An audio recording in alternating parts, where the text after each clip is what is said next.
Patoloa ki a pina, patapu ki he amelali o hifofua, tamsi ko king tupo wono, pe ki he whare o hamoheof, patapu at ki ha maafu pe mo ho eki, pe ki he ongo apa e hau, pe mo ha matapure. Ate whatapu mawahe ki he ka whaiwhikau ka maha a lotu. Ka maa ki mautolu o mo wongona mai i he eope, i he ata. Ai programa ako folofola o mau tuku atu i he hoa koini. Ate whatap mawahe ki a Dr. Sunia, Fukofuka, ka maa Litea tu plotu Telefoni i he whainga maarie mo tuku. Ka mo lava mai ke wahe ai folofola au tua. Ko tau kore pe ke he lau maarie ke ni hanga tāke kina tau tolu. I he ako ene folofola i he hoa ako. Hoa pe ke tau kamata. Watu pe kore ke a Litea ke ni hanga au lotu whakawa mai e tau ako i hoa koe ni. Malo.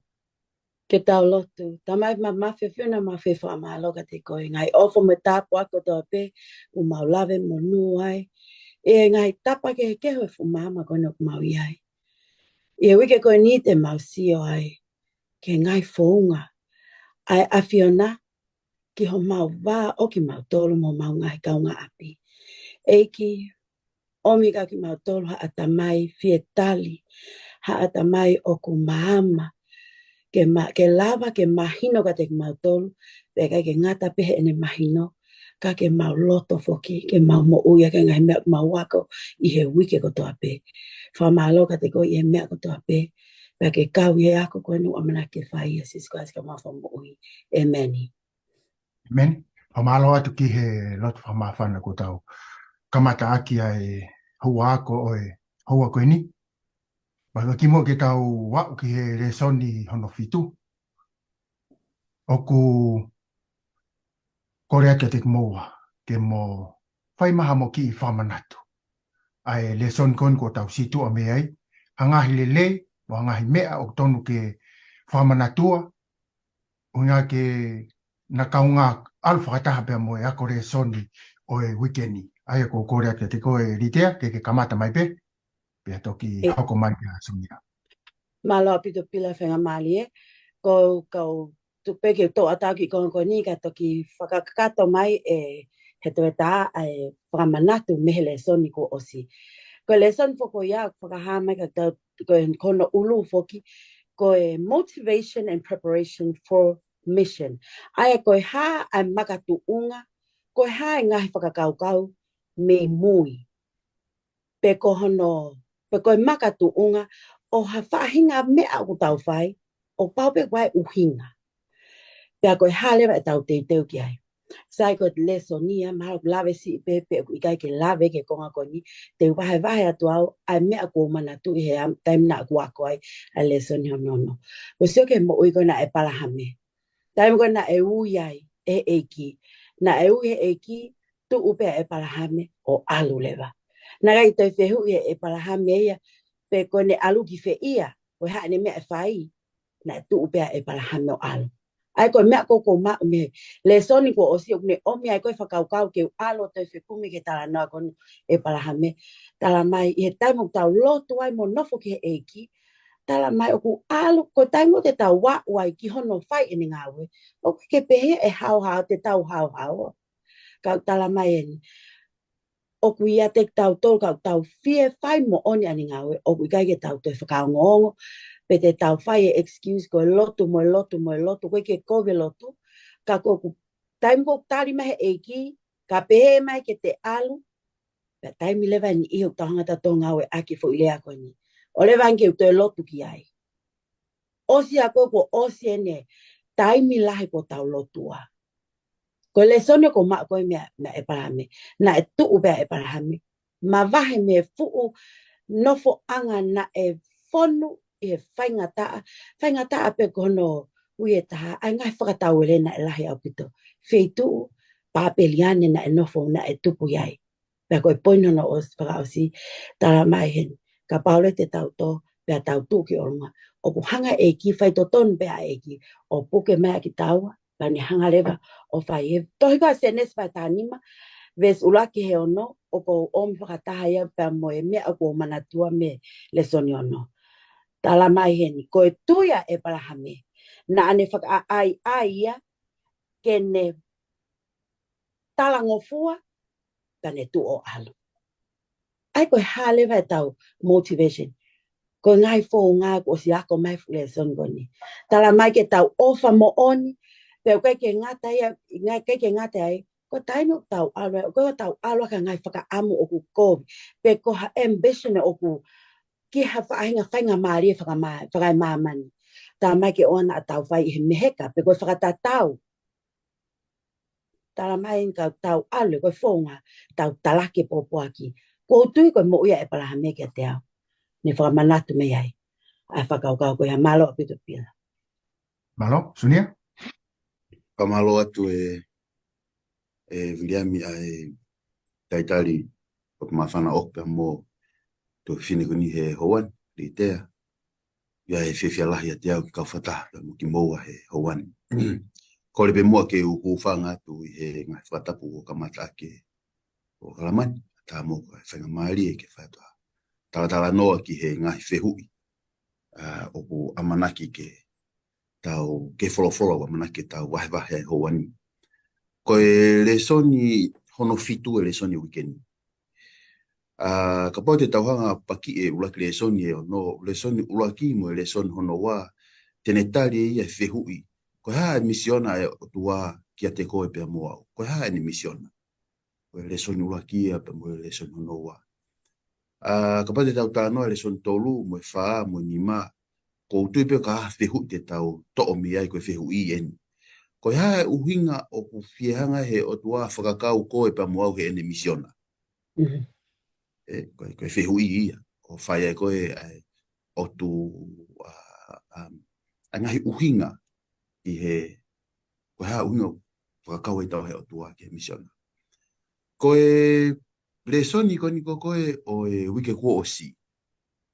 Ko e lesoni koe wike kua o si ko e whehui lewa ko e haa ho o uhinga ia a au ke whiekau he misiona. Ko e misiona e ki ke tau alo tala i ongo mulere ko spelik maman. Ko e misiona ia. Ko e haa uhinga whie whakakau he o tua ko e moa he misiona. Ko e uhi ko e taimi ta Ngaue ia e misiona. O whainga maari e a Sihova ke Ngaue mai ki a koe pia moa ke ta mou iai. Ko e uhinga ia. Hau ia he tala noa sionana tau Slavia ki moatu. Ko e lesoni e vai wiku o si le vai ia. Ko e haa ho uhinga. What's your motivation? Ko e haa ho uhinga. Ko e haa mea mne tekelele ko e tulo watu. Ke kau i he misiona a e ki. What's your reason? Ko e taimo ko na te ke laulau e koe tohe o luke wahe ua whaa. Ko e veste fitona e tō ia ves wha whaa. Ai te whakamau opa te lolo e vesi. Na Ngaue ke he e ki a whono a Mosese, tohe kau palofita, pia moe tohi o ngahi sāme, ke ne hanga whakamatalai ki he kau wākonga, whelawei, pia moe ni misiona na e hawa ki he mamani koe ni. Ko e wahe ua whaa ves wha whaa ia. Ka ko fie to'o awia i he howani ai wahe ua whaa, pia moe vesi hono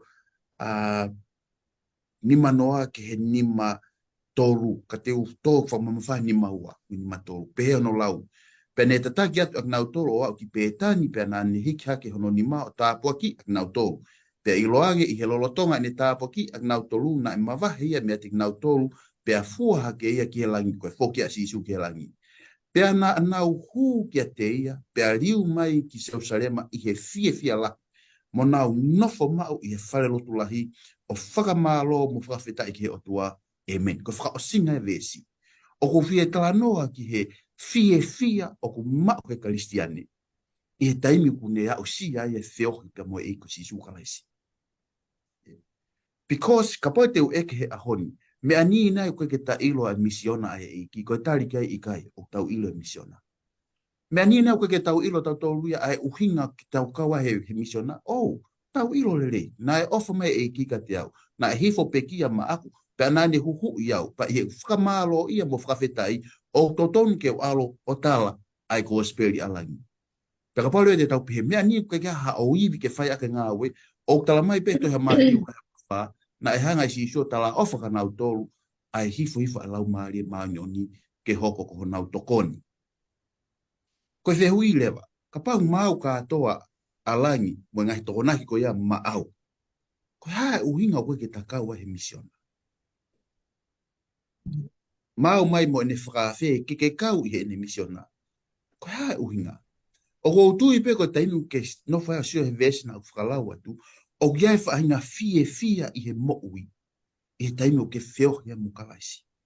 Da koe fia ia ko ia, mapuno puna me he loto, o te alu pe kita hoto alunga, ka koe toko taha pe o te whio mo ia, o ne o ngoi ai fia ko ia. Whatonga i kege nau tolanto ta ofe nau whawhetai, o nau whawhetai pe whetu o nau iai. Fotu whakaukau at pem, koe kakai karistiane o kai ke nau kau i he misiona ai eiki. Mahalo pe kua more ai fia o e whiohi pa mo eiku si sukalaisi. Taimu lahi, o tau lava ha o kau he misiona, tau kau he misiona pa tau whai tau tala mo e Ngaue katoa ia, ka o koe ke whaia i he loto ko he loto o fia. Whaia he loto o mafasia, pe mo e ongo sia, obligated to tell the mission rather than praise the Lord, I'm alive, e wahe ai folofola ko ini. Amen. Kono whama opo whakaukau, where is your motivation? I did not ask what is your motivation. Where is, ko fia, na ke mau i he aho na ke whio he mokalaisi. O ki fia ko ia. He ka pau te ke ma fia ko o au ki he ahoni, o i kai whaingata ai tala ko spiria ki a te koe. E pe fo pe mo. Whamalo atu Viliami, koe whakaukau pena e tō mea. Pamalo atu Sunia i he Litea, i he tarateu mai o e Lesoni ko osi, pea oku whamawhana o pito ai ngahi mea o tau whanau ki ai. Ka tawa mai ki he Lesoni o Lesson hono fitu. Ai au kupehe ko mission to my neighbors. Peko Ngaue Fakamisinale ki ho Kaunga'api. Pea ku hulu e mi he tohi koe ni a luke. Wahai hongo fulu. Pea mai vesi uango fulu maa fitu. Ai au pehe anu whakarea. Pea lea aia one pehe. Ke ofa ki a Sihova ko ho otua. A ki ho loto kotoa. Moho lau maari e kotoa. Moho atamai kotoa. Pea ki ho Kaunga'api o hange pe kokoe. Patonga i he lau ai vesi koe ni. Oku ne o mai ai mea kui ai fo irea oku te whatonga oku mention maupe i he vesi koe ni ai kotoa. Oku ne o mai ka toto ofa ki he otua aki ai ha ho tau loto kotoa. So 99.9% is not good enough. God wants 100%. Koe kotoa ai. Amen. Ofa ke o toa aki ho loto kotoa. Kai ki ngata pe ho loto kotoa, pe mai lau maarie kotoa. Kai ki ngata pe i ho lau maarie kotoa, uni tala mai, ho ata mai kotoa. Pe osi ka atoa aia ko tau, kai koe ka kato ia o tau sino. O ne whemau koe ke ne whakafoki ai ofa ke o toa.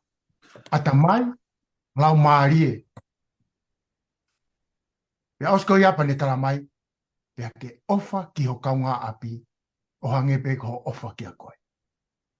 Ko tui pe, o ki kai ki tau loto ke tau whai hangahi mea, kia ki tau tolu, o kai ki tau loto ki ai. Ko rea ai wholwhora kia ki tau tolu. Pau ne hulu mai ai fie mau kia ki tau tolu. Ka pau o ki tau fie mau ki tau kau ki he misiona ai otua. O ku pau ke tau laki alu ki otua. Hanga tonu ki olunga. Pea tau toki palare rewa ki o tau Kaunga'api. Ai au fie mau e otua a ho tau kotoa ki a teia. Pea kai ki ngata pe ai. Ko tau ofa ko ke otua. To o mai pe fo I mea tatau. Principal tatau. O ave ia ko tau Kaunga'api. Pea ko tui ko ne kakato ia e tau misiona. Ki o tau otua. He talamai e toi koina a raksione vai whaaba me vese wanoa. Ka pau ke talamai o ke ofa ke otua. Ka ke whehi a koe ki hotoko wā pe ko tu vevine. Ko loi a e tau ofa ke otua. Ko tui o tau iloi, tau tahape, a eanga e tau ofa ki otua. Mo tau ofa ka tau Kaunga'api. O tau 100, o whi mao he otua ke tau o mai ho tau kotoa o ai I he ene misiona. Ko konga ia taha e tau kau ke ene misiona. He kai ke tau malanga kotoa, ka te tau lava pe I he tau ngahi ulunganga, I he tau ngahi rea, I he tau ngahi hiva, mo I tau toonga mo I kotoa pe. E hoko ia ko misiona ke I kuna mahalau maari e maa e otua. Pe mahalo te tau toki a o ki ai ke momona o Lesoni ko ni, ka kohono o mai pe ia ai ngahi pui pui tu a leka, me he vesi a whakaukau o Lesoni ko ni. I he tohi a luke wahe hango fulu, pe mo vesi hono ua fitu. Tawa mai ki aho Sunday. Question of questions. Pe ko tui koe whihui o ngahi whihui. Pa ke tau sio, ka pau te tau lava tau tolo tari e fui whihui koe ni. Koe whihui pe taha koe ni. Ko tui koe whihui mahu inga taha pe ia. Ka ki tau tolo, ka pau o tau whie mau ai moita ingata. Ai Litea, o hulu me tohi koe na luke, hongo fulu wesu anima, pe ma lok, rakorinto vai taha nima, wesu tau noa ki ono tolua. Ki taha noa mai ange, ki he whihui mahu inga taha, na e whihui e kalaisi. Sai. Tau whakatoka ngā I lewa ko konga koe ni, ai ko Santeien, koe whehui o ngai whehui. Ko tui pe koe tau tangutu ko ni, lahi e tau ngai whehui pe aki tau tolu, pe au koe ke ngata e lahi mo whehui he toi tapu ke tau tari. Ka koe whakalea koe a Santei tau mai, koe whehui o ngai whehui. Hangepe, ngai hangepe ni kia te au, koe whehui no fumahu inga au pito ia, ke tau sio ki ai, pe a toi ki maalunga ange ke whaha wakai ki ai, I aho koe ni. Toi ka luke wa ngā fullbase wani mā, o ku whakahā mai ka te tautou, ai tangata ako naki koe he whono, mo ine whehui. Poi whehui koe niuk tala mai. Koe hā aia te whai, ke mau ai mo I tangata. Ai koe whehui ia. O whalea ke tau. Whanongo ko toa ki ai. Tohi ko ia a ulakolinto, wahe taha nima vesto noa ke tolua. O ku whakahā mai ai, I he whoi vesko tolua ke tolua, o asiai ai mate whakaaho, pea koe whakaosi e mehe konga ko ia poi ves ko ia tala mai hen ki whehui ko ni. Ka pau na e toi tua kalaisi. Na e kai ke toi tua kalaisi. Ko no toi aunga e tau no noa ia pea tau toru ia. Ka kone pe kia pea ne toi tuu. Aia o ku iai lewa e totonu ka tau toru I he tau mate whakaaho. O ku malawa lewa ki whatatau mo whakawhiofi ke whehui. Ki he tari na e whai ke whehui ko ni ko ha te whai. Ai ko taria ko o mai he tohi ka ula kurinto taha nima tō noa ke tō lua. Ko e aho Sunday ia ko tō ate konga ko ia. Pea e tō whaka osima e tōa ka o kutala mai ngai tau tō. Maho inga au pito. Ai mate whaka aho. O ke tau papi pehe ta oe wango full tupu kua osi tolu noa, wha noa, menima noa. Pea tau pehe ta toko ne lava ia pa tau. Taki taha mo ui ai pe au aleo ke tō whok me eiki. O I kai ke mahu inga ke tau mate ma ai. Ke tau mate pe tau paptai so whaka aho I he lau maria manoni. Pea ko ai ko mai mono whakau kau koe ni I he whehu I kou tala mai. Ka Paula mana kai ke toi tua ka laisi. Taku tō tonu ke tau. Whai te ria pe anga ta mui.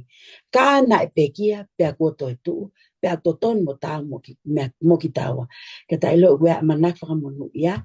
Pea ua mau inga moi whehu I koe ni. Hai ta mea koe ke whai. Koe ni tala mai. Ma te whakahau malo apita. Kamalo at Litea. Sunia. Tano mai ange ki he mau inga o e te ngaue aki ai whainga maari e ku te mau. Ke I kunai mai ha taha ma ai eiki. Pamalo atu e Viliami. Whiu pa whamalot ka Litea he tala noa me ngai whiu I. Ko ngai whiu I mahu ingata. Ko e whiu I ena na e ke he tangata. Koe veswapalangi fu pe veswapalangi da loya. Kau whakapoto e. E ki ko hak mea te whai ke mawai a mui tangata. It's a very important question. Pa ho tui pe koe tau hohoka te tau tala noa. E ngai ako koni ngai aha koni ka hohoko mai e te tau alasi ngai. Ai tala noa ko ia. Ka e tupe mo ki to e rei ato e fui whihu e taha. Ko e whihu e nia e tangata malanga. Pehe tangata malanga wahe ulaki ve siwa mo e tolu wa inga. O e wa inga pehe he malanga wa inga o e wa inga. Oku wa inga ai mea kotoa pepa. Tō lewa ne whihu I. Ko e haa hono aonga ki he tangata o ni Ngaue kotoa pe o whai ke lalo la a.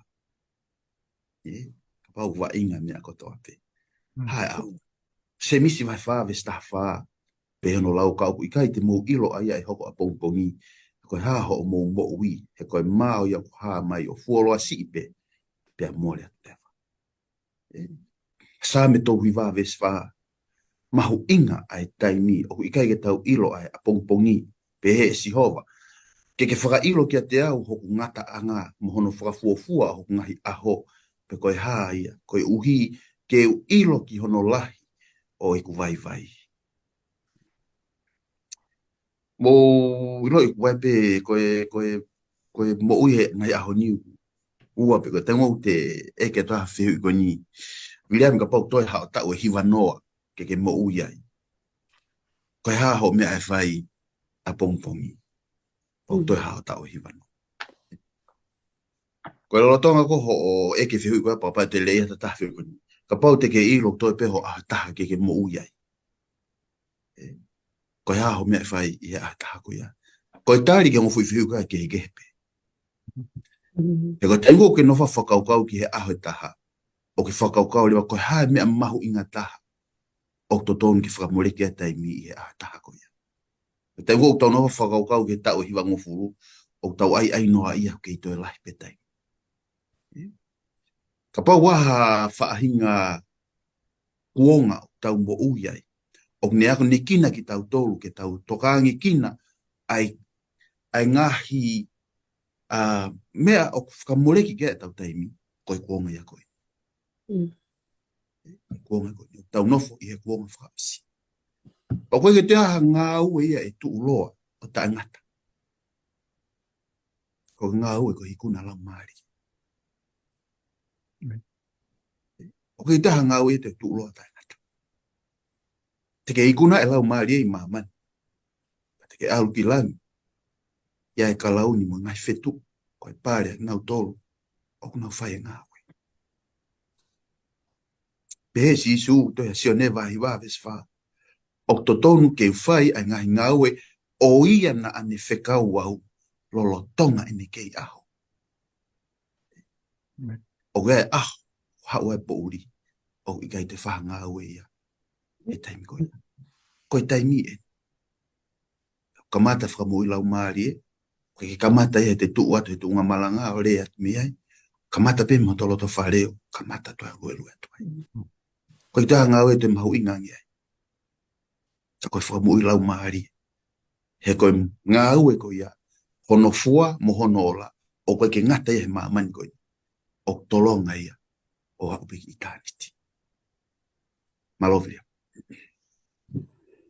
Pamalo atu Sunia, peha ke Litea, oku whamawhana pito ai mahi wahi, oku tau whanongo ki ai. Pea mo oni lau koe ai motu a niua. Oa te ki tari ke hoholo pa ke toki tau toko mai ki asi, ke kau he misiona ai sihova. Ha ho kei a mata ke. Ha ho kei mālohi. E whia mau e sihova koe ke whakaosi a ene misiona. Ta wak mai ki a moni te. Mo whatonga ka iai pehe ngai whehui o mai e si suga te tautolo. O koe ki ne hanga tuku tautolo ke tau whiwhiri. Ko pau peke ne o mai e whehui, pa ne te hanga pe ia tari e whehui ko ia ki a koe pia moa. Uinga e oua e toi ai havala i ngai whiu o kune o mai. Ai o tawa mai ke moni te o pehe, koe whaunga tari a si isu. Ai koe tari a si isu, ki he whiu koe nane laki, whiu i he tangata ki ai. Tano me angeri tea, i he tari a si isu, i he whiu koe. Tau sia lewa ke tohi koe a luke vai ngo fulve si wano. Paka haa mai whaunga, mai tari koe a si isu ke ngai whiu i koe. Ai kui ai whiu i koe tangata. Pa koe kamata koe vesu wano koe whiu i a si isu. Na ane ai koe whaunga no ko whatonga ngā i he whuikonga koe ni. Tari whiu i e si isu. Ki he tangata koe nane eke. Pe tene mao whawhewhe mo tangata. Na e toi whai lewa e si isu e whui.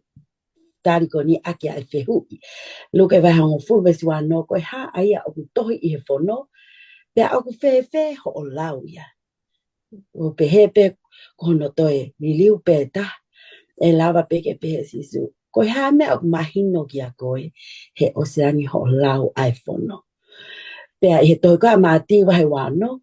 Oku vesni mano ka te lau watange. Me he vesni menima. Na aku nofo mo ki mautolo. Ai koe foi taimen koe na e tataki ai koe. Asi suke whai hono tutuki he kolosi. O tala mai hen. Na e ai e tari asi isu na ane whai ki he kau. Ko ai konga mahu inga ia hene oko hanga whakatoka ngai.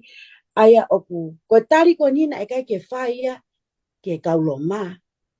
Peo koe ko nau tolu. Ai kune hanga he tari ko ni. O whamahino e tau tolu. Koe kakai o e lotu. Ko kau siu i he taimo sisu pa ko tau tole lotu na e whai e ngai whiu ko ni. Na e kai ko hakakai ia mei tua ke pia unau tai ilo o tua. Ai pa khange ko ki i. Whakaloloma ki anga i whakaukau. He koe toe whakapoto mo mea ko ni o i loto bea. Ia ki tau tolu. Vesni me ni maa na e taria sisu. Na ku nofo mo ki mo tolu. O ako i he ngahi pale lot lahi. Pea i kai pe ke mo whai ha mea ka te au. Nei kai ke nau hanga puke ia. Ai koe whihui. Ai koe whakamatala na whai si sue vesni me ni maa. Au ke ni maa no o asile vai ai. Ai whakamo oni koe me he tohi ai kau palofita. Kua pau ke hoko ai me ani pe a tutuki a sisu. Tala mai ko hono whaka hoko atu pe. Mai no pe nau tolu. Ko sisu ane o kune toe lau pe mo ia. Ai folofola. Pea koe ngata anga ia. Ai fie tokoni mo fie tuu whakataha, ai kaua konga. Toko ki nau tōna e mumuia karaisi. Tala mai na nau tuku lele kotoa. O wheholaki. Vesni maanoia. Vesni mafitu pia. Ange a sisu. Le ange a sisu kia kaya fasi. Le katoa ai mo pena e katoa ai kau ka tangata tohi mo kau matua. Again, koe whakamana tala mai ka tau tolu. O tau hanga pehe vai ko nio tala mai. Koe kakaien i loto. Kakai pena nau i loto tono asisu. Mana tu ko tau whengan ke mahinga tau to. Koe hae whaunga asisu. Pea koe hae netari. Ki mua ke tau wau ki ai. O whi mau ke tau hanga wha maala ala whikonga koe ni. Ko ai fuu. Fo i whi hui. Pea moe tari na e whae asisu. Na ane lea mai. Koe lea ngā tonu mai ka tau tonu. Na e whi ohi koe moia. Pea ko ki nau tonu na nau whi ohi e taim koe ia. Tala mai lewa hen. Ka Paula lewa te tau. Uno atu ki he. Tohi ko ia a Ngaue. Vai tāwhit besu aki. O ku tala mai hen. Tohi ai kakai pelea. I loa kakai koe ni e wholofola. Koe kakai aki nau tolu. O ku nau hanga o ako e wholofola. Pea koe ke nau tangutu pehe malanga pa nau aluai pehe mo oni ko kulea mai ake whaipikau. Tala mai i loa aki nau tolu kau pelea. Koe kakai aki nau tona na maa tangutu. O se nau whanongona nau mai whekumi. Pe oku mo oni koe mea na nau whanongi ai. Koe ako ia kak tau tolu. Koe hae method ai eiki. O tala mai hen. Ka pauna e whokia kene toi comment pe ea. Pea mehe whakawa motu a. Maina lewa oku ne hanga lau e wholofola. Pea na ane mo ui ake wholofola me kamata anga au ke whaos. Tau ilo kotoa peta whako ia. O kia e ako mahu inga me he siasi pelea pe koe whalukunga kakai ko ni ke tau wako miai. Whema uia ke tau whanongo o te tau tui noa ia pe ke ngahi mea ko kwa umo alu. whanongo patao whekumi. Whakamooni mea kotoa me he wholofola. Tala mai pia nau whai i he aha kotoa pe. Na e kai ke pehe ia o nau. Lau peki konga pia tuku atuia ka nau. Ai koe whakaukau o mai i he konga sai. Koe toi koe urakorin tō tahanima ves tōlu. Na lea Paula whekau aki mo toi tu akalaisi. Koe mea koe ni na e mooni na e hoko. He mai no pe tau tōlu na e pekia ia pia ne toi tu hangeto peko ia na e tohi he wholofola. Ua ti mo te vai tōlu ves tahano. O fuaki mai ai tohi tapu kotoa pe. Na lawe pila ane nai ki aki fuilea koe kotoa. Kotoa pe tau sioma peke tohi tapu katonga ku tohi koe ha tohi tapu kakato. He? Pea oku talamai heni, oku toi kotoa i he whakamānawa e otua, pea oku aunga ia ki he ako naki, moi valoki, moi whakatontonu. Oku ne aunga foki ki he whakapoto, ki he mā oni oni. Koe foi lea ka pau tau fie mā oni oni. Koe whaunga e ki talamai leo ka tau tonu. Koe me aeni. Lau eni wholofola, pea tene hangatari hangatonu ka tau tonu, ngai mea kotoa pe. Ai aku mahino le ka tau tori e amoni te konga na mai kia tau ke whai ai whehu i atu. Oku fie mau ke tau hanga whakatoka ngai aki nau tolu. Ta tau ape, ai taha koto ape ke tau wala lava o tokoni kai ke tau whai kai tokoni. I he ngahi bes koto a koe nau hanga o whalau atu. Oku iai e whonga tala mai ke tau whekumi ke ene wholofola. Pea kai ke ngata iai. Ko tokoni ko tau Kaunga'api ai o ha e ngai ves ko to koni tala mai ai fe mau ko ke tau te whakalaulau taha ko to ape o wala lava ke tau mau ai tau mau ke tau aku kai ke ngata pe tau mo ia hi ka te hanga ako atu o vai vai mata ke malo Pamalo bito. Iahi. Tanak whamawhana ko ke whai. Pe ku tau whakaukau pe te tau tolu. Taimi ko ku tau mawai ha fuhaka kauka e hene ke mawhana. Ko e hifo atu. Pake tuku ia momoko, pake toke hauko toi whakawhana, o koe ke toe au ai hifo ia konga kaho ke taimi koe na ke hifo, hiko mai ai hene mawhana. O ku tatau pēa pa mo wholofola o tua. Ke tau whanongo malanga, o ku hange pēa hau ai tama malanga mawhana mai ene foi malanga ka tau tolu. Kau tau hifo ange ai taimi o ku tau alo pēa ke wholofola o tua. O te tau tui, ke mea, o mai ke tau tolu pe te tau whanongo ke ai, ka tau alu ke he wholofola o whekumi ki ai. What says the Lord? amen Koe, pamalo at kia Litea i he Sunia. Tana noa mai ange ki he mau inga o e whakapapau, koe makatuunga o e tau tui, koe wholofola maa oni ia ai o tua. Pamalo lahe te Viliami. Maaria ka te au whamaapo opo e tali aki ai whamawhana kau e whakaukau mon. Maka Litea e kamata mai tala noa. O mahuinga ia i he whehu i. Pako mari ia Litea ho whakarea ane nai e whehu ia sisu o to e furi he whakarea o pehe mai. Koe haa ho mahinoi o lau ai wholofola. O kau e whiui o kumahari e mahino ka kita o ki ai e ai lau ai wholofola.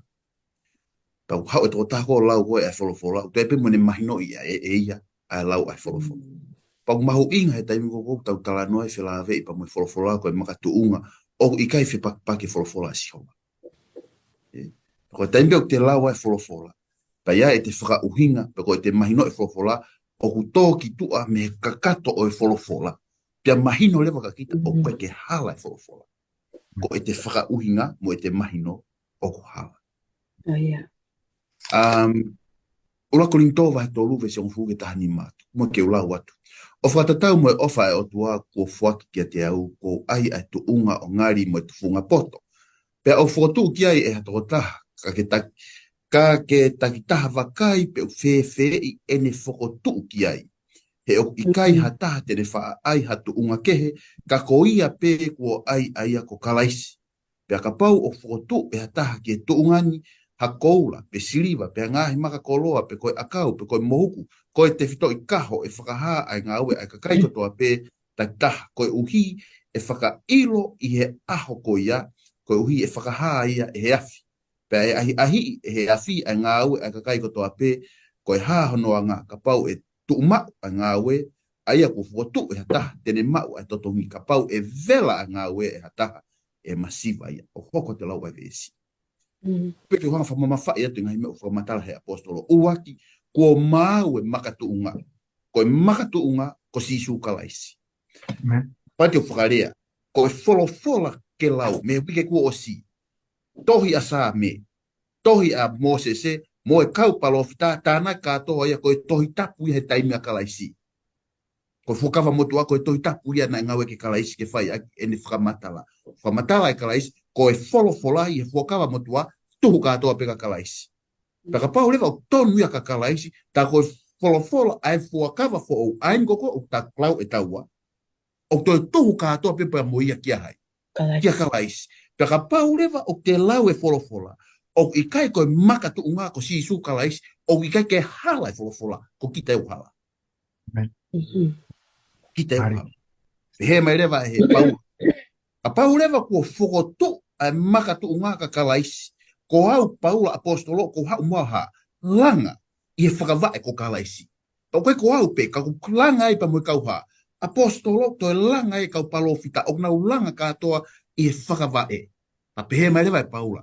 Ka ke taki tawa kai pe ku fe e ne whokotu ki e whakawai ko sisu kalaisi. He kua ose kua ngai apostolo, pe kua ose kua ngai kau palofita. Pe ku iai ngai mea na nau whakamatalai, the principle o ku relevantia ki a tautou he ahoi. Ka ko tautoro tau alo langai. Pe mai apostolo, to kanga i ho langa. Ke langa ki koura, ke langa ki siliva, o ke langa ke makakoloa. Pe o ku ke langa ke nge spupu, mohuku, vao, pe a muhamea o ku vela ngufua he afi. Whamanat mai apostolo, e iai e aho e hauai a e afi, o tutu, a o sivi a ngahilanga ko eni. Pa ko ia na e langa, aki a langa totonu, ko eni ngawe e tuuloa pa iai muhono pare e maukia. Pa ko ia e vela a mea na anilanga, ko ia e masiva i he aho ko ia.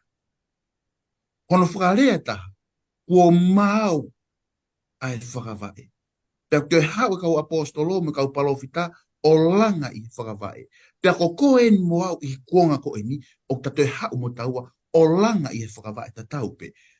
O whaange ko e ta hau o langa i whakawai ko ia o i kai kehe mea o ta langa me mea na kamata aki ai whakawai.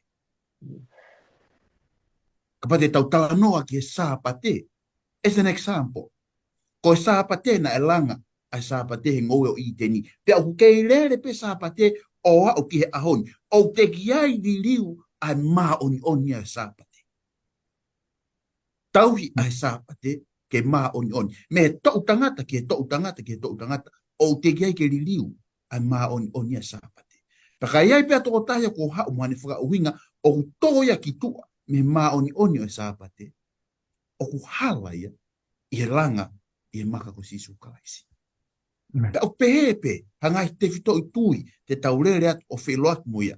O giai ngai te fito i tui, o giai ngai filosefa, whaka uhinga wholofola, kua toia ki tua, me maka tu unga na e langa aki, ai wholofola e iki. Koe maka tu unga ko sisu kalaisi, pe ko ia pe ha o langa ai, ofa pe koe koula pe mo siliva, mo maka koloa, o ke langa aki. Koe te toe tāna ki peha veve ai, e vela i e aho. O whaiano ai. Malo Viliami. Whamawhana ai ngahi wahe o tau whanongo ki ai. Wate whamaloa te mua. Na wā mai ki he aha tūsi te. To get everlasting life. Or to inherit eternal life. Koe maku ai mo ui ka engata. Litea, me toiga luke wahango fulu wesi wafitu pe mo walo. Ki tāna noa mai ange ke he whepo tāna noa ata asisu pe mo tangata loia koe ni. Pako hea Lesoni o tau wako mei ai. Sai ko tau o mai en ke a tu si te hango whalau ke ai apila o tau sio iai ke he mo uita e ngata pea ko ki whakatata no ko sa ia mau pe ke whanongo ki ai he taimi ka pau ko whanongo ki a tahap ne lea aki pe te ngaue aki a taimi ko koe o ku whakatata e mo uita e ngata ki ha mea ofa o mai ki a kita pea koe mea ofa koe ni o papai mai pe he tō tāko me whaki mai ma kita pea ne pehe mai koe mea ofa koe ni o a awia pea koe mea lewa a taua pe te tao tō mai pe ikai sai koe aunga koe mea ofa ofa koe ni o ka pau te tao tō mai whakaawai pa tau sio ki ai o iloi koe hame iloto koe whakatātāia koe ka te au e mo i tangata o swaki tau ataina mai pehe eki o ku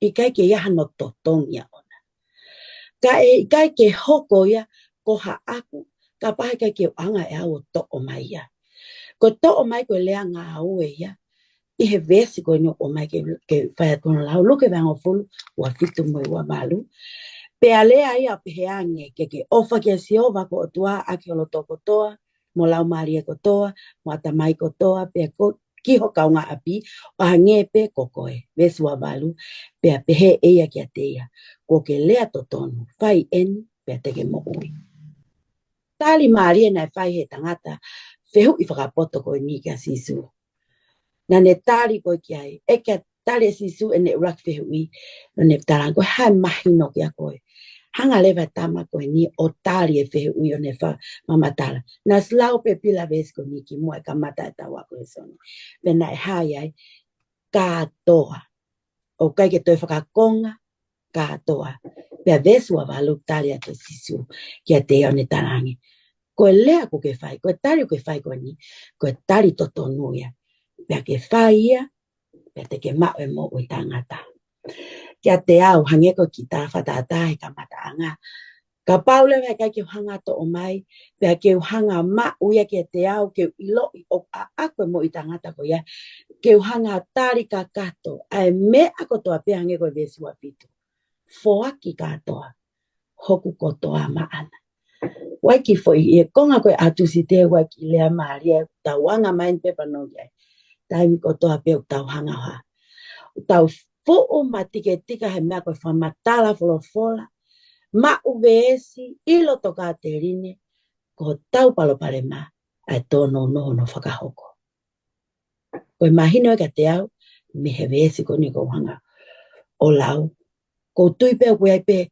ni ihi ai tau tolu tau lau pe tau tolu koe ni te ke pe tau fuaki ka kato vale lau koe na ako ngutu koe Ngaue Fakamisinale ka kato nai pe kai ai ofa koe ke Kaunga'api koe whehui pe o mai pe tau sio ki ai i he time koe ni i hano whakakakato mai e toa ai popo ki he autu si te ka koe mea ko manatu pia ilo me a koe ni mo ves ko mai pila malo malo atu Litea pea whamahawhana mone lau e whulwhula koe ilo e honi ma ke whai aki a kotoa Sunia ki tarano mai ange ke mau inga o e tui pe mo ne fever la vei pe mo ngawe ko tui koe tahaine ngahi topiki o ku rahi mau pe tau whanongo ai klase ni mo ui pe tui klase ni mo ui he ngawe klase ni mo ui he tui mo ngawe ki po tarano mai ange i he ne mahino i he lau ai Lesoni Whamalo atu e Viliami. Maria ka te au e whehu ipa. Te Maria hono whakatalahi mai. Pe tau mo ui he tui, pa mo he tui mo ngā au, pe tau mo ui he ngā au e o ki lahi lahi e tāla ngai. Kai ki tui e au ati e tala noa he whiawhini. Ka tupe mua ke hoko pe he itua he tāri a Litea. O whamalo atu ki he tohine he tāri whawhawhamoni. Ko taimu ko nei peha ko he tangata ka sihowa ke ofa aki ho kotoa ke otua pa ke ofa aki ho kotoa ke Kaunga'api o hangi pe ko ofa ia te koe. Ko tari ko asisu na mari. Tu pe ulat pe mua no Britania. You have answered rightly. Ko ulaki. Ton o bit hotari. Pana te tana ke te sisu ke me foi kongata. Pande we sisu. Do this and you will live. Fai ena. Ton o bit hotari. Alo fai ena. Nga ue kona. Pate ke mo uia.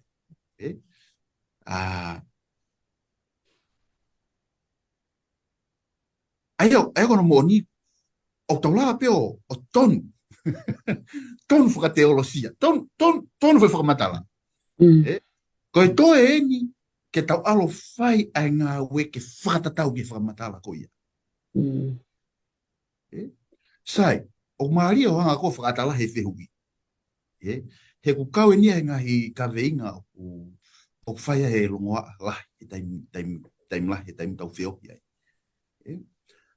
Tupe mo ki ala lau toha se misi vahe wa ve stafi tu ki he uoua. Te o kawata ve stafi ma ke uoua.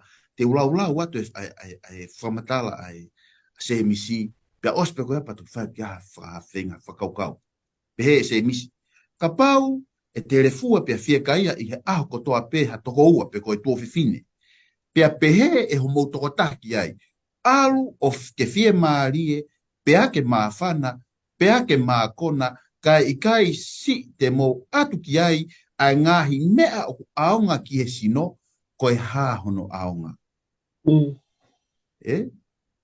Ka pau te whakakoe whakarea tāga wau atu, o ku ke sio ka hataha, o ku masiva i he pea moe, pa ke pea ki ai, te whai atu haolotu. Lolotonga ko ia, o ku ke ue pea moe. Pa ke pea pe te whai atu haolotu, pea ke a. Pe apostolo, pe apostolo, mahalo ko whainga lotu ia ko ia, te ki tu lau koe wahai ulu aki. Hoko ki ai, mahalo ko lotu ia kulere, mosto ton. Vesta havalu, pehe apostolo, vesta fitum tavo. O pehe foki ai tui, ka pau o ikai iai ai ngahi ngaue, o ku mate ai tui pe au tuk taha pe ia. Kono whakarea koe taha pe mai apostolo, koe toko taha koe o ku tui, koe tui a toko taha koe ia, o ku whakawhotunga ene tui, he ngaue o whakahoko. Amen. Sai, tai atu ho whiu i Viliami. O ikai ke tau mo ui he e tau ngaue. O koe ke uhinga e ku ngaue, koe kumi e ku mo i taangata. Ikai. Pe mai tohia efeso vahe ua, pe mo vesi hono valu. Pe tohia efeso vahe ua, pe mo vesi hono valu. He mo ui i he ofa, pe i he tui. For by grace you are saved through faith. O ikai mea te ki mo tolu ka koe whaki ai o tua, o ikai i he ngahi ngaue, te ria na apore ahataha. O whapeu mahino. O ikai ke tau mo ui he tau ngaue. O koe sorry. O koe ke tau ngaue e tau mo ui taangata. Kono whakarea ai. Ka o ku hala, ka pau te pehe kua tui ka sisu ka laisi. Ta o ku ofa ko Kaunga'api, ka o ikai ke whakafofonga e ofa o Kaunga'api, a ke ngaue puton ke mui i he ofa. Koia. Koe vahe taha koe tohi koa he peru, koe vahe ia oi tui, tau mahin ka ato pepa moia, tau ke i wholofola vahe taha. Koho lau koe vahe taha, te ke ue whakakaukau koe ni, koe hingoa ko toa peo whakotu he vahe taha, o toi tāna ki ai, mo ene tui. I he tui a e palaha me, na ane ave ai koe aisake ke whei lau. I he tui a e palaha me, na e talangofua ke he ui pia tu o mavahe. I he tui a mo sese, i he tui a hai, tui a e pelina ane whai ai whei lau. Koe tui ko toa pe, o iai e ngā ue, o ikai ke hako ngā ue, koe kumi a merit, koe performance e au, o ikai, o ku mui e ngā ue, ko ngā ko e te tui. Sai, o ku tui, o toi whoki māsisu kalaisi. Iyo, o ku tui ki ai. Sai, koe whehu i lewa, o ku mateu teu nai e ku mo ui. Ke tari whoki mai e ko sisu kalaisi. Pea ka paure o ka tari ki ai, ikai ke tui au ke e ki he koe ke mui atu. E ku ngā ue, i he tui ko ia. O tōlahi a tau tōru, nau ki lawe i pēne nei he whakamaa opo koe Lesoni Vukosi. O tōlahi a tau tōru, tau maa tau tōru ilo, nai lawe i kia e Litea. Maa tau tōru mahino. ka ui kai ke tau mau ai tui, koe ha koe tui, Ngaue. Ke Moimoi Ngaue, he mea o tau mahino.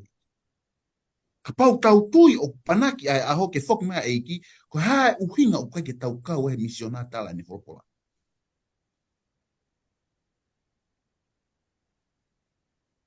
Pau peke na alu, whakataha. Pehe apostolo e vesi hono, uanoa te ola taha i vamo i uanoa pehe apostolo. O huau tui, o kuke tui o kiai ai o tua, pe taha ko ho whaile reia. O tui whoki ai kau te volo, pe anau te. Pe mai o tua, se misi. O ke tui ko kiai o tua, o ku tui pe mo se etania kiai o tua kau te haa se etania.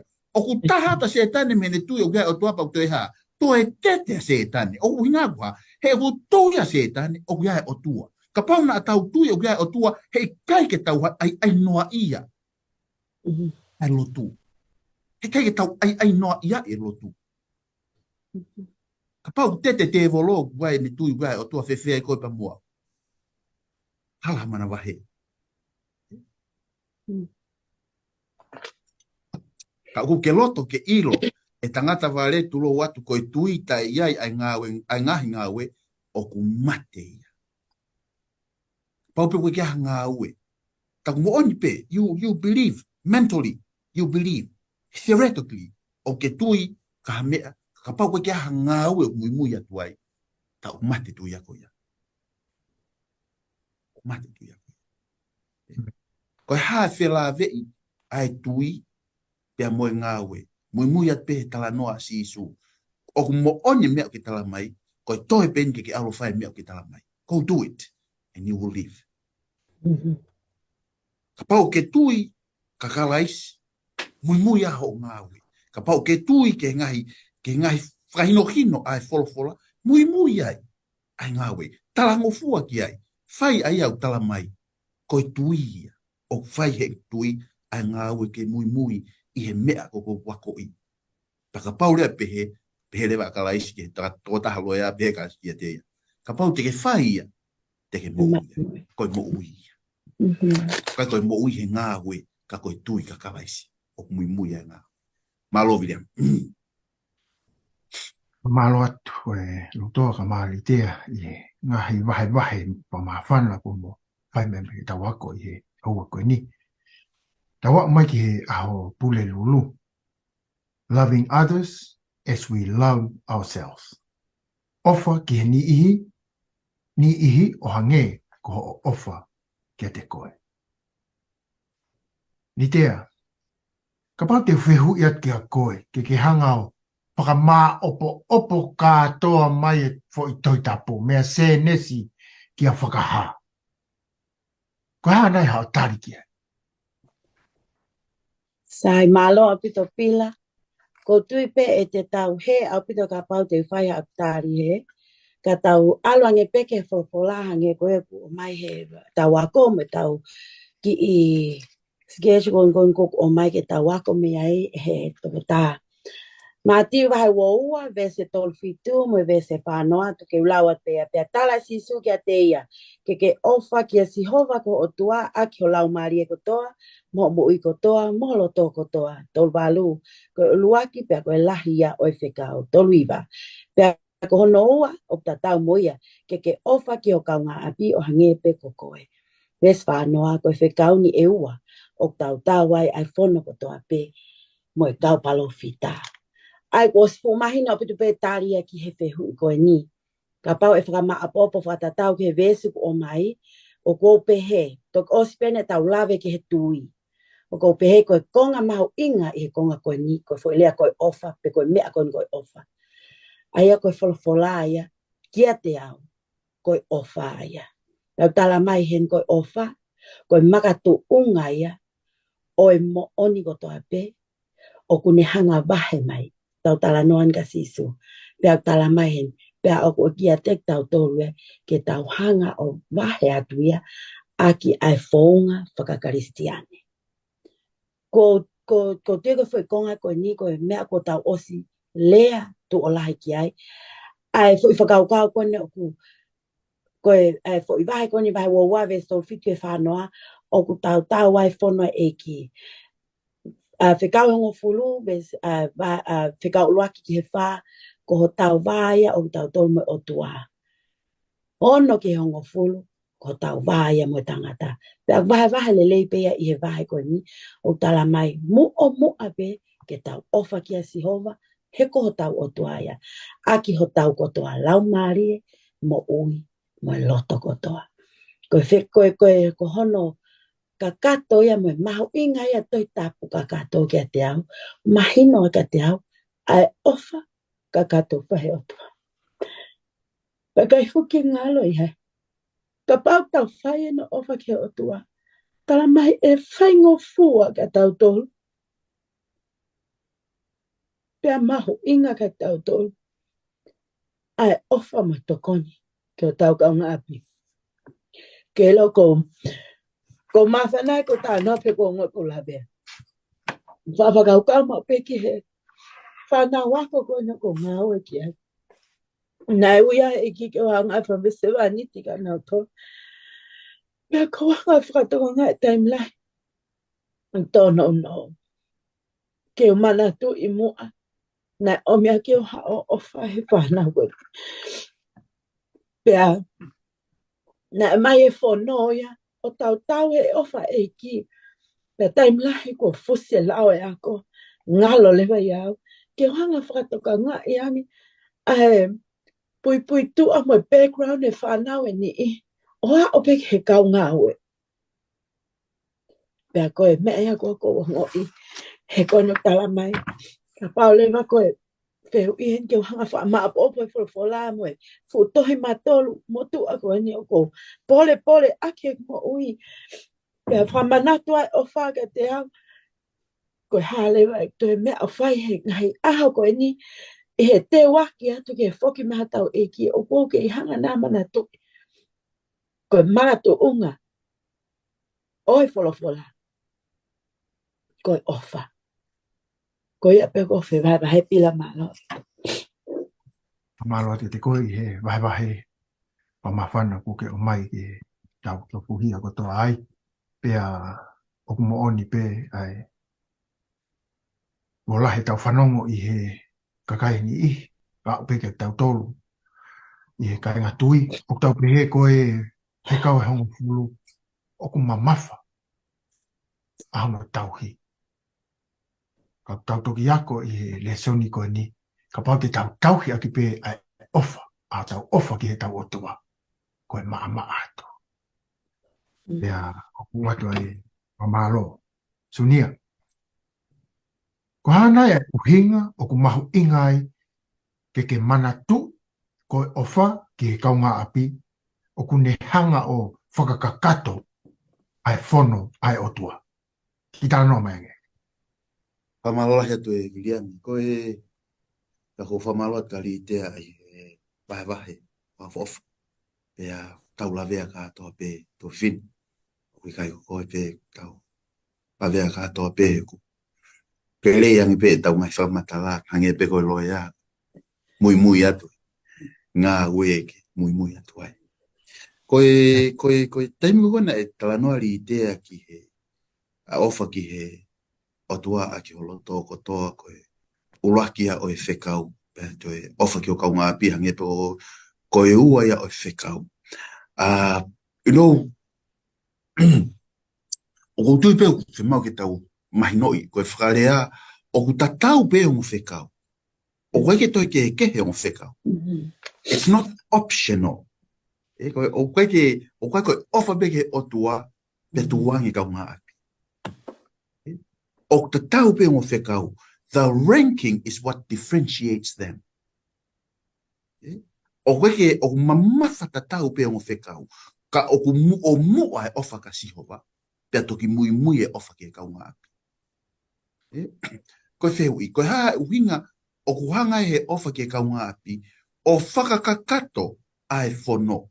Koe uhi, koe taingo ke ofa i ke he otua, o mua e ofa ke otua, pea toki malawa lewa ai ofa ke Kaunga'api. O toki malawa lewa ofa ke Kaunga'api. Ko tohi ko a Litea vahe ni ma vesta fa tuhu ima he apostolo ko Paula. He oku whakamooni ai whono ko toa pē I he rea ko ini e taha. Ka ke ofa ki o Kaunga'api o hangepe ko koe. Ka pau te whehu ai whehu I koni. Oku wanga whewhe e ku iloi ai ofa a Litea ki he otua. Oku wanga whewhe iloi ai ofa a Litea ki he otua. Te u ilo ia mene whai whatongia hiva, te u ilo ia mene Ngaue Fakamisinale u whai he ako, te u ilo ia me ene ako Lesoni o ku whai. Koe tari ai wholofola I kai, o ku tau ilo ai ofa mo oni ki he otua, I he anga e te whakawhea ngai pia moini ihi o te nofo moia. Sai, o wanga whewhe e ku ilo ai ofa mo oni a sisu kalaisi ki he otua koe tamai. I he ene ofa mo oni I he ene tamai na ene pēa he ngowe. Ka pau pēo kulawa pēa ha. To o hipu ko ni mea te au. Kai tuku hokloto kai whai ho'oka. Ho'o whina ngā. Na whakahaka kato e kalaisi ene ofa ki otua koe tamai aki ene pekia he kolosi ma au pia moau. O I kai ko ne pekia ma ene tamai ko pekia ma au pia moau. Ko whakaha ia ai whakakakato katoa o e whono. Ko tala noa pepa, ta tau pepa muri Litea. O kulavea, kulava whakamatala. Koe to ene mo uiaki. Ula kolinto vai taha toru vesi ulaki. Kano koe ku rea aki ai e lero e kau tangata, mo e kau a ngero kau I kai te umau ai ofa, koe simpare tatangi pe. Pea ka pau te uwha aki kite, pea u ilo ai ngahi mea whakarilo kotoa pe, mo e ilo kotoa pe, pea ka pau te umau ai tui kotoa pe, te uwha hiki ai ngahi mo unga, pea I kai te umau mo e ofa, koe mea noa pea. Pea ka pau te atu e ku ngahi mea kotoa pe, ke whawhanga aki a masiwa, pea ka pau te uwha ki hoksino ke tutu, pe I kai te umau ofa, o I kai hano aonga, kia te au. Koe ofa ki he otua o ku whakahaa e ofa ko ia. Whakakakato ia he taimi o te wheo iai mo to Kaunga'api. Kone to kakato ia ofa.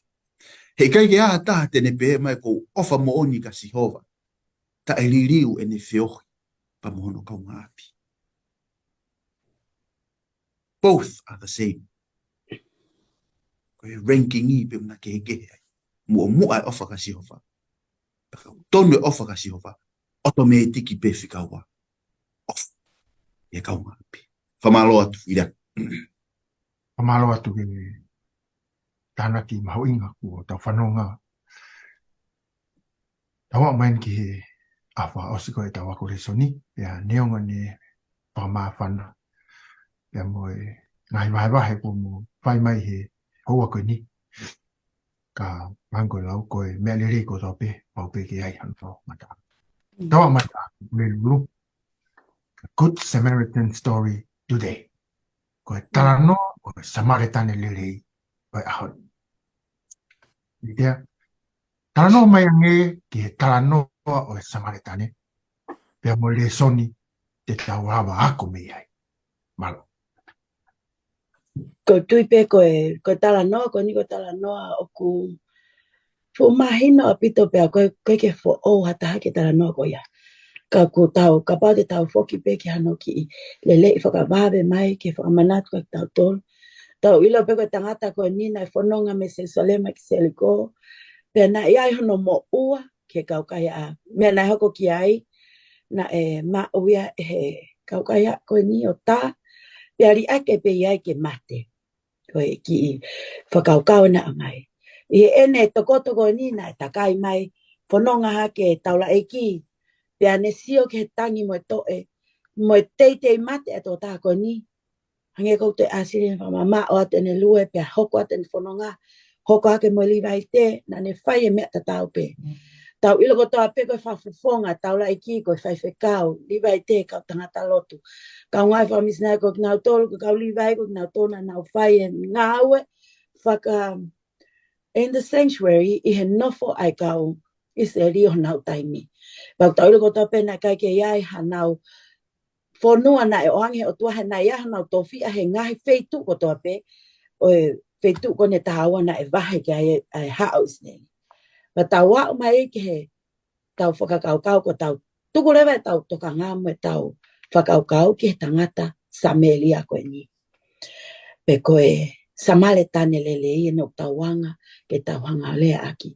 Pe tau ilo ko tau pe ne mea na e whai. Na ane hao pa ne nono ai ngahi ngā vea tangata koe ni. Na ane lingi ke ai lolo moe waine. Tau ilo ko tuwe ko lolo moe waine ne hanga fufulu. Pa ne taa ke uli mo mea ko toa meha la vea.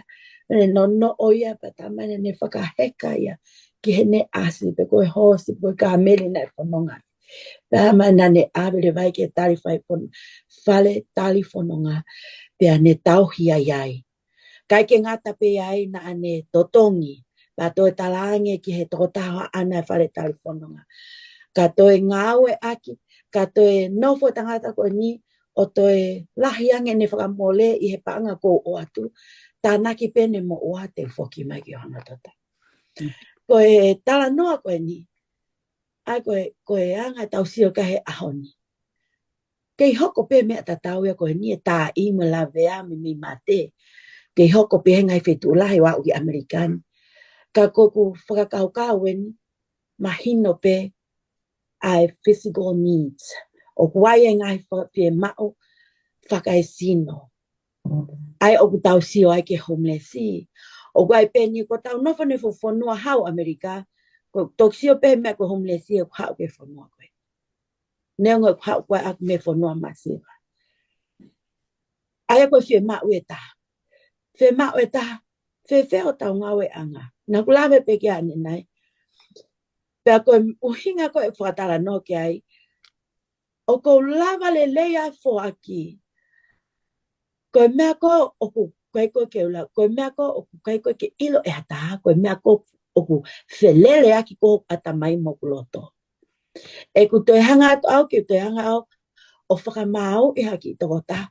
Lolo tonga koe ne o singa maari e pe. Pe au toi fo aki ki ai.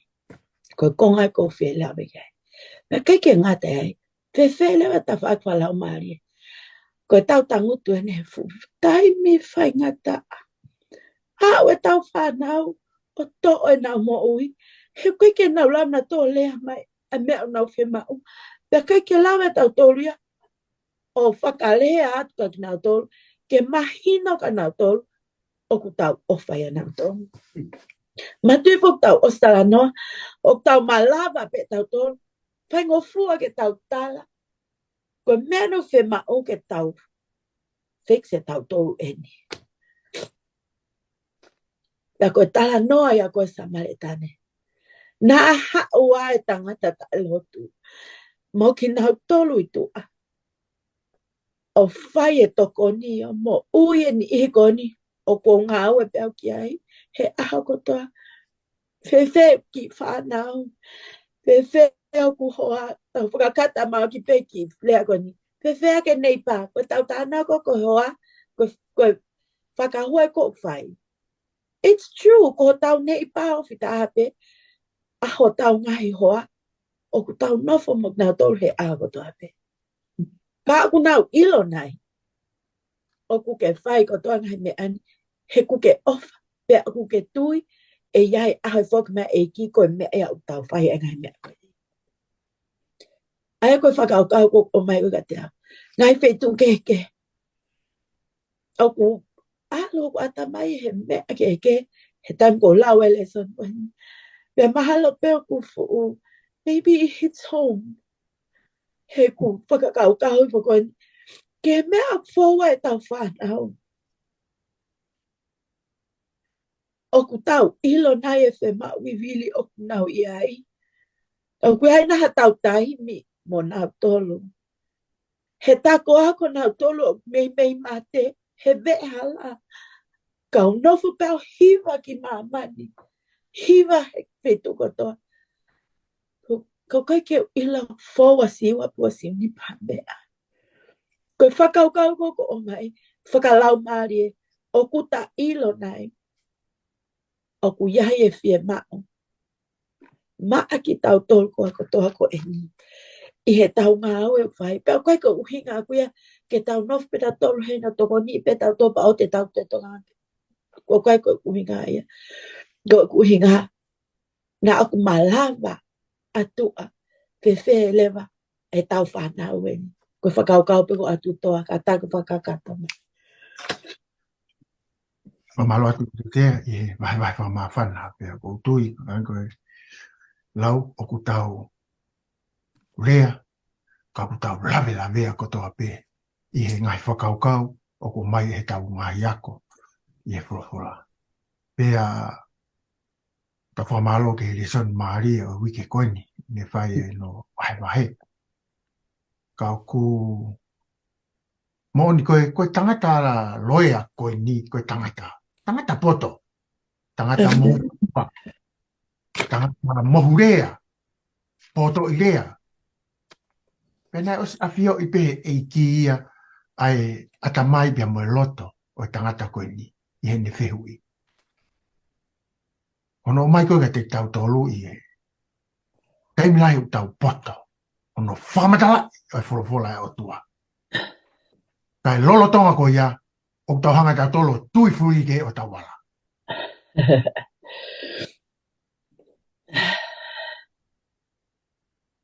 Taimi ko tau whamata lai ai lau ai wholofola o mai ka te tau tolu.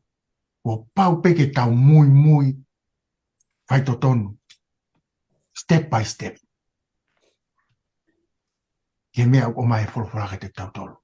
Me pehanga o tau rea pe ka o tau lavea ko toa peho tau i he ngai mea o hanga wholofola o tuhu i mai ka te tau tolu. Lautoa, o kuiai pe a toi whakaukau kehe o kuke mak me tala noa koe ni o e tangata Samaritan Lere. O kore ki ke vahe mai, pe ka hiria, o tau kore ka Litea ke ni whama opo mai e tau ako Lesoni i he haua koe ni, pe whai mai pe mo e tau lotu tuku, whamalo atu.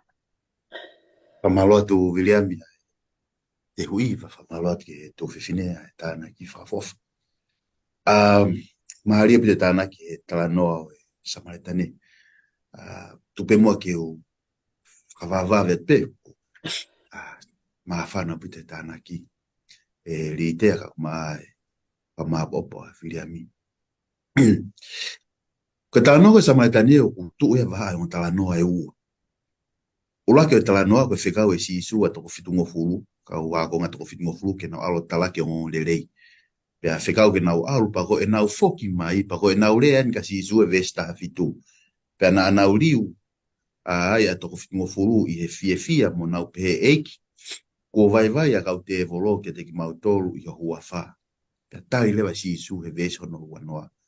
Kai oua na a fia i he meani.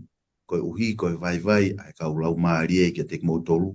Ka mo fia mua koe uhi kua tohi ho mo hingoa i he langi. Mahuinga putu ke tau mau e tala noa ko ia. Ko ula tala noa ia. Hanga ko pema si isu. Oa te mo pore. I ngahi ngā ue ko lawa. Oa te mo pore he lahi e kakai ko mo wausia. Kuia. Ka kua mea ke tau pore ai kaha mā tea pe. O kure ko te ho tau hingoa he tohi o mo. Ko ia pe. Ko tala noa whaka o sigirewa. Ia wahe ta tau pe, ko e tala noe taimi ko koe nai o ta si isu ke api ko mere mo maata. Mahino kato pe tala noa tau ata si isu ko, puna holo maata mahalo he whenga e mea kai ke mau. Ke kai e ki. Kai au koe mere o tau te wewa si isu o tala noa mu si isu.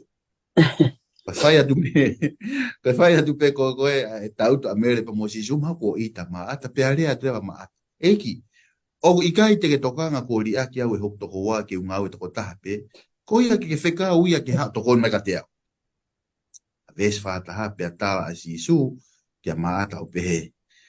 O ke whemo e kina mo whetokanga aki i ngahi mea lahi ka koe mea pē taha oku aonga. Pea kua whiria e mere ai mea rerei aia e ikai to'o mea teia. O where ngai mea utau whemo e kina e. Where mo whafa a ngai mea utau whemo e kina e. Pea pe kini e ngau whiria mea aonga. Foki ke tānoa sa maritani. Hao e taula e ki. Mua mai taula e ki. Seoa ke lavea. Where ngai mea whemo e kina e. Lue pe taula e ki. Ka pote ke lau lere hau ko e rivai. Toi maria ngi rivai ia. The King James Version. Pehe King James Version. Nai hau e rivai. O actually alu ki he motua. And look on him. Look on him. Pea oska patoki a. Toi maria ngi ia. Matua taula e ki lue pe ia lue. Sio pe ke lavea ka lue pe lue. Ko e tama kone te atu. O tu ke sio ke whakapapau. Pe ose ne whakapapau i. Pea toi lue. Where pe mo whemo i kina. Ka pate whatonga i talanoa ulaki. Ko haa mea o ke pōre ai. Ko mea ia e more ai ho taimi. Ko mea ia o ke mahu inga i ai. Ko mea ia te ke au ki ai. Talanoa ulaki ia. Talanoa hono wau talamai. O gai mea o mahu inga. Ko ngai mea o tau mahu inga i ai mamani ko ni. Ko au hai mamani ko ni. Ko au hea ngai mea o tau mahu inga i ai. Ko gai mea o mahu inga pea tolonga. Pea o ta ngata. Pea whiri e mere a mea o mahu inga. Ko maari e koe ka te awa e talanoa. Pe taimina alo koe Samaritani. Pehe pene kaunanga. O kuhanga he tangata Samaritani. Whakafufunga a kalaisi. Ko kalaisi. O kuha. O toko ni ko kalaisi. Pa maari e ka te au. Ha uko a kalaisi o toko ni. Ha kalaisi o ave. Ai tangata koni koko ukulavea. Pea ave ke tangata tauhi api. Tange tangata tauhi api. Ko o si lava e au whamuremure ne yang hala. Pa ko o si whai aho no huhui. Ka koen. Atu ken ke kainga lotu. Ke mo whahno toka ngai. O tau fia mau pehe papi taiso. Tau fia mau pehe papi. Papi ngai lau maari e fo ke siasi. Tau kaho tau siasi ta tole siasi. O tau papi ai toko lahi. Whakatau ke siasi. Ka wai mo tau mata vai anga. Ko hai tau vai anga.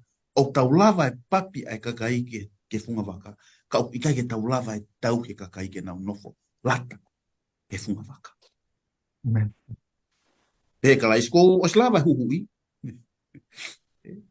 Slava mo whaka mo. Ka koe, ka toko taha en. Tuku apia te koe. O kei fie ma upe e ke ha. Ke whai hono tauhi. Ka pau rewa o ku lahi a whakamore o te ke hoha. E ia e aho te uto e whoki mai. E he aho te uto e whoki mai ai te uto e hanga peo. Tongi whakawhoki a kia te koe o lahi angi he mea nā ke whakamore. O te taulau e more he Ngaue e iki. O te taulau e hela he Ngaue e iki. O kia e aho e to e whoki mai e tāne. Pea i he aho whoki mai ai. Tene to'o mai mo e totongi. Ke whaki kia te koe. Te ngau tolu ko toa pe. Ko ngau hela. I ngau e ko ui ngau tolu he eki ke whaoko.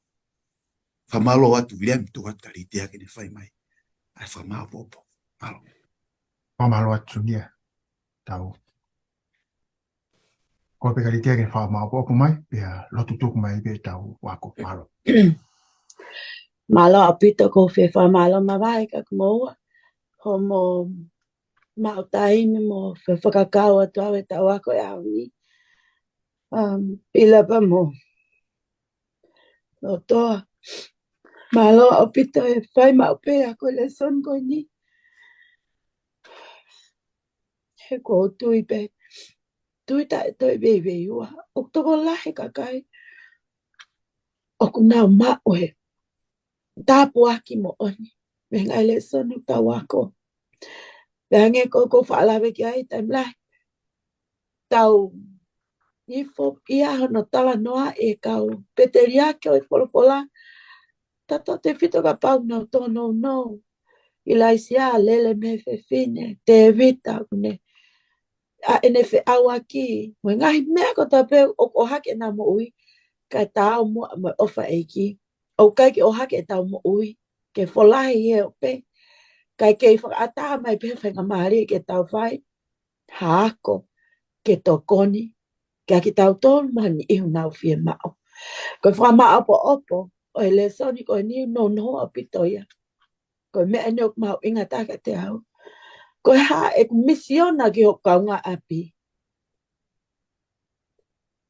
ko ha e me to ton ke fai ke Hoku Kaunga'api ua pe poini ko o mai tala mai ke kamata au me ya te au ok mo oni pe ki lau ko ne ka pala ni tala mai you can't give anything you don't have kai ke tau lava tau tolo vahe ha me au kai ke tau ma'u ba te kamata lewa me te au pe a ko le whakataha mo sias pelea ko mau feitu uni foko kui ko pelea pe a koe whakamana tu mau pe o feitu ko ni ka te au tu a Jeffersoni Berea o ku whakamana tu ka te au mau pe ai ulunganga o sias ko ni e wholofola o ko fe mau e au ke te au ke uhanga o ako ne wholofola pe a ke fe kumi a hoko toa pe pe a ko ne lava ia te lava whakahoko ia te au I api kau mateu teu lewa ke whai e tokoni ki Hoku Kaunga'api